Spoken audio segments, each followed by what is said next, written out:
As we said, obviously Donald Trump was receiving a very friendly interview by Fox and Friends. We should have expected that. But now that interview is actually being attacked, not just by us, but by others in the media. You're going to see an example of it right here. I did not tape. It was a smart way to make sure he stayed honest in those hearings. Well, it wasn't very stupid, I can tell you that. He did admit that what I said was right. And if you look further back before he heard about that, I think maybe he wasn't admitting that. So you'll have to do a little investigative reporting. Well, let's set aside the tough probing questions on state TV there. Oh, state TV. No. And he's not the only person that referred to them in that particular way. That was a pretty smart, handsome thing you did there, Mr. President. That was a smart, big-handed way to deal with that situation. I can't disagree with you there. Fill in the blank, whatever your name is, Fox person. Yeah, I don't think that he knows. By the way, we didn't mention it in the past one, but when he said, you hear all about this surveillance that's going on, the unmasking, a word you've probably never heard of before. That's just him admitting he had never heard of it before. Like, why would you assume that a reporter hadn't heard that before, you dummy? But anyway, it's a big charge to levy to call them state TV. And state TV in various dictatorial regimes is responsible for a lot of bad stuff going on beyond just propaganda, theoretically. So let's not rush into it. Jared Jackson has put together a montage from that interview. We will see if John King had a point. They put everything into it. They had every consultant. They had agencies, advertising agencies. Hollywood. I mean, think of it. Hollywood came out. Give him a chance. You know, let's all. Right. People are. It's backfiring on the Democrats because they're saying just give him a chance. All the nasty rhetoric, all the collusion, all the corruption that hasn't been proven, all the leaks. Just give him a chance. You know? What are Democrats saying? They're just trashing it. They're saying that people are going to die if this becomes law. But what they're not doing is they're not saying, here's how we would fix Obamacare. Right. Because Obamacare is failing, as the president says. Boy, would the people love to see two parties getting together and coming up with the perfect healthcare plan. It might be refreshing if we could all come together. It'd be so nice. I know. Now, the president of the United States was elected president last November because of his negotiating skills. That's because he's a smart man. I mean, you know, he's the outsider who won the presidency. They wanted to see, does the American public still support him? And clearly they do. They do. They do. Yeah. As the Democrats push this Russia thing, people in America feel that message is bad for America. You know, I was happy about the fact that Americans are normal. I was starting to worry that with everyone, you know, yelling crazy stuff about the president and blowing up the White House, all that stuff, I said, you know what, I wonder if America is the same as it was when I was growing up. And my story didn't change. My story was always a straight story. My story was always the truth. But you'll have to determine for yourself whether or not his story changed.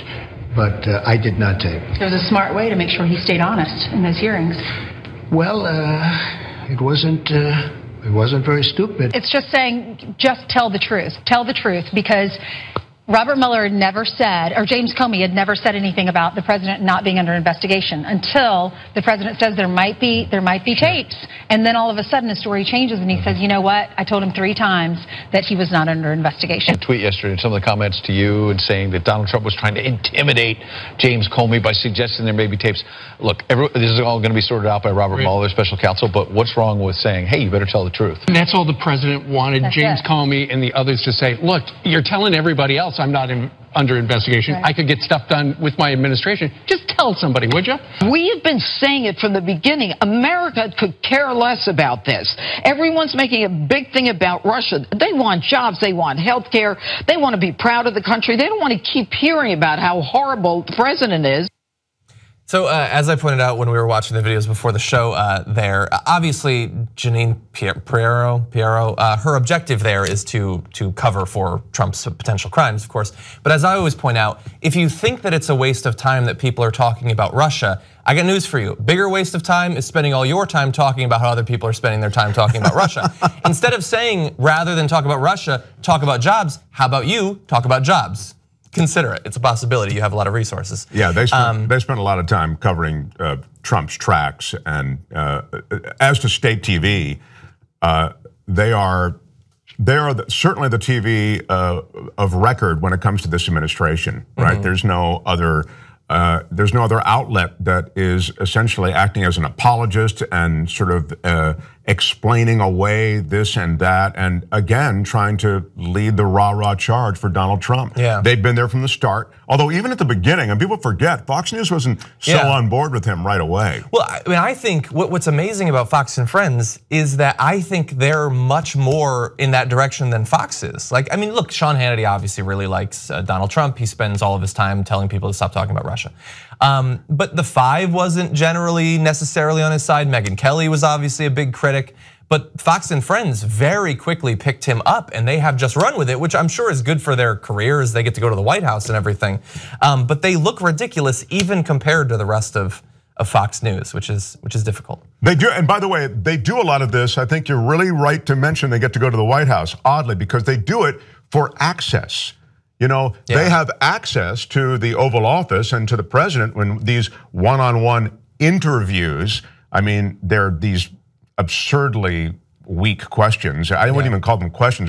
I mean, really, she made two remarks there, which that bordered on, "Oh, you're so handsome." I mean, they really did. I mean, and yet they get access through coddling the president. And I think they know, lastly, that the president watches their show every day. Don't forget that. Yes. That show that we make fun of, that's the show he watches every morning. Yeah. So it's very important what these people. I was gonna, nice of you. I was gonna call them trout because they all sort of swim in the same direction. It's very important what they say every morning, and that's what he's having with his morning breakfast. Yeah, you're totally right. I mean, look, he'll say things positive about them on Twitter, which I'm sure helps them out amongst his fans. And yeah, he's watching it and he's getting his news from Ducey and Friends. Like that's like if they put up an infographic about an issue, that's what he talks about that day. It's a crazy world we've entered into. And so I guess they're making the right business decision at the very least, but probably not best for the country. What do you get for Young Turks membership? It's a mystery. Only one way to find out. TYTnetwork.com/join.